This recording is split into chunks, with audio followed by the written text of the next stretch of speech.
What's up, my name is Dr. Alex Straley, optimizing movement to decrease daily aches and pains and improve performance.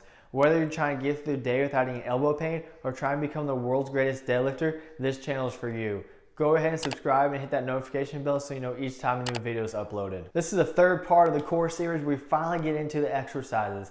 If you missed out on parts 1 or 2, go ahead and check those out right now. Part 1 talks about what the core is, and part 2 is how to actually assess the core so you can become a sniper and not a shotgunner. But now that we know what your weaknesses are, we know exactly what we need to address. And that's where this video is going to come in. This video is going to talk about exercising in the lower developmental postures, and the second video is going to talk about exercising the higher. What are lower developmental postures? That's going to be supine, prone, sideline, and quadruped. What does that mean? On your front, on your back, on your side, and hands and knees. So we're going to look at 9 different exercises plus some variations of those. Stick around because the last one really brings everything together. Now with many of these exercises, there's going to be a theme. Move A, resist B. So we're going to move one body part and try to resist another. So I broke these into different groups because that is how we assess things. We looked at the glute max, the glute med, anterior, posterior, and lateral chain. Let's start with the glute max. For the test, we did a single leg bridge. Now let's look at doing a double leg bridge because that is a step easier than a single leg bridge. We could just keep practicing a single leg bridge, but it's going to be much easier, more efficient to get better by stepping down and doing a double. You're going to lay on your back, have your knees in the air, feet on the ground. Try to lift those hips up off the ground. On the way back, let one vertebrae, one spinal bone touch the ground at a time. All the meanwhile keeping your core engaged. Not too hard, is it? I really like this one, especially if you're just starting it, to engage the core, do the movement, disengage the core, and repeat, rather than keeping your core engaged the whole time.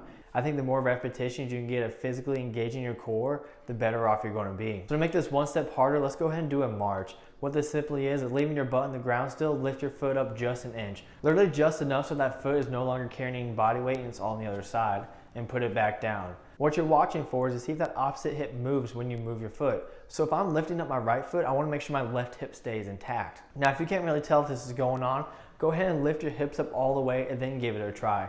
You'll really be able to notice whether or not your hips are moving.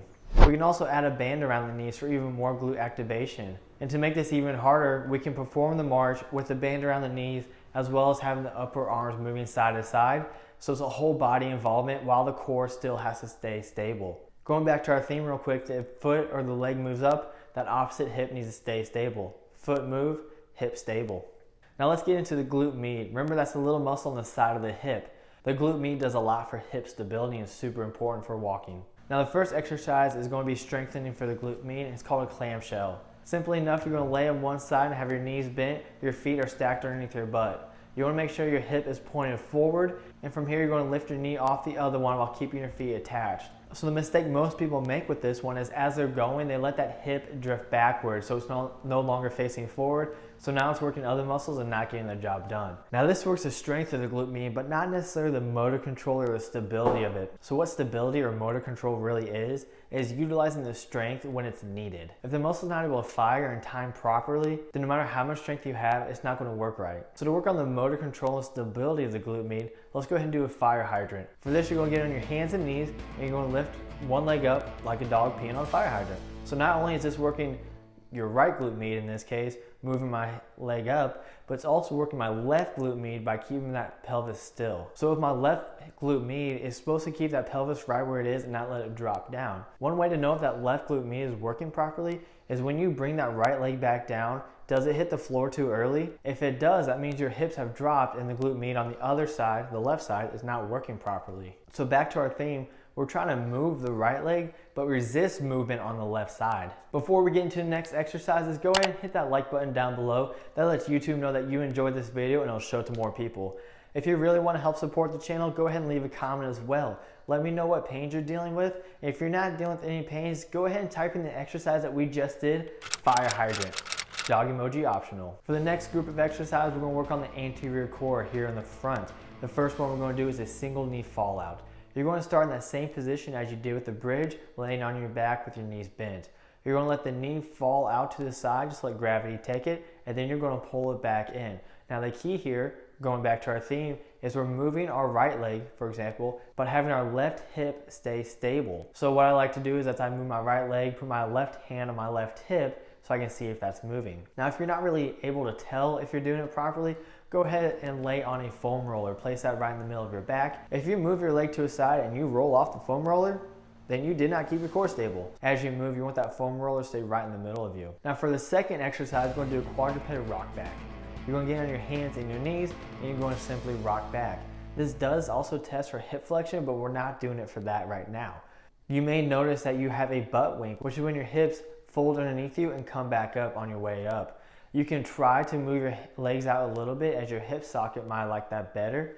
But you also want to keep your anterior core nice and tight as you rock forward and backwards. Also on the way back up, really think about squeezing your glutes and going forward. This one does involve both anterior core and the glutes if you do it properly. Next, we're going to do exercises for the posterior core. What you're going to do is lay on your stomach, put a pillow underneath your hips, and you're going to extend your leg. This is probably the second hardest exercise to do out of all 9, and for a good reason. We often try to extend our torso with our lumbar musculature, not our glutes. So this is going to retrain that so we can actually use our glutes to stand up or to squat. What we're looking for is that your back stays neutral and you keep a nice tight core.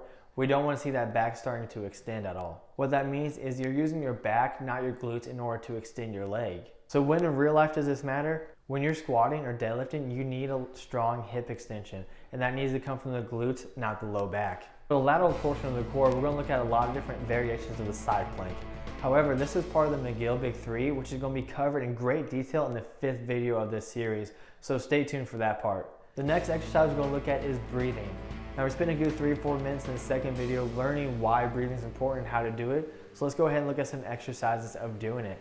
We're just literally going to breathe through the different developmental postures. Start laying on your back, have a hand on your chest and on the belly, and breathe normal. If you don't feel your stomach going up and down, really focus on using your belly in order to breathe. Once you got that mastered, then you can do it in a prone or on your stomach's position. This feels kind of weird, so if you want to skip that one, it's okay. From here, let's go to quadruped or on hands and knees, and again, work on just breathing through the stomach. Once you get that, you can do it kneeling and then progress to standing. So why does this actually matter? Why do we need to work through this developmental posture of just breathing? Well, if we can't do it supine, laying on our back, we're not going to be able to do it standing, and then we're definitely not going to be able to do it when we have hundreds of pounds on our back squatting. So master the fundamentals so you can get stronger at the big lifts. The last exercise we're going to look at really ties everything together, and that is rolling.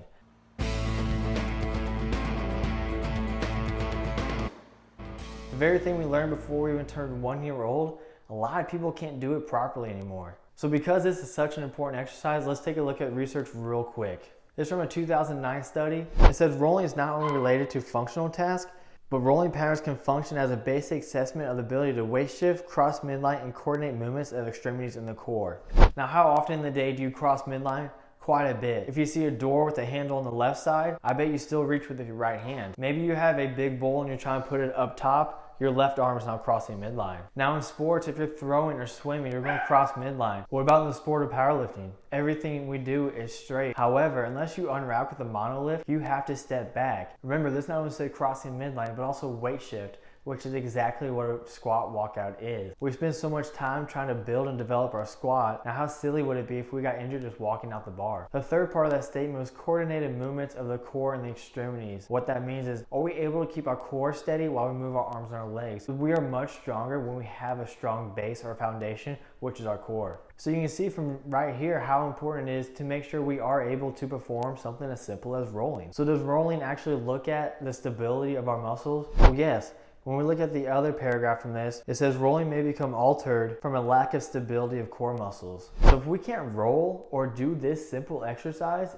it's likely we have instability of our core. And that's why it's so important to master these fundamentals, something as simple as rolling. So how do we roll? You're going to lay on your back. For this one, I'm rolling to my left, so my left arm is overhead. I'm going to move my right arm over my body and move my head towards my left armpit. Only my arm and my head are doing the movement. Everything else is staying quiet. Those two things only, just the arm and the head, should be enough to rotate your whole body over. And you'll be able to do this going the other way from your stomach to your back. Take your right arm and reach back and turn your head to the right until you're able to roll to the other side. You can also do this with only the legs only. So if I'm doing with my right leg, I'm going to cross my right leg over my left until my whole body follows. In order to do this properly, you only need to initiate one arm in your head or just your leg. Everything else should be quiet.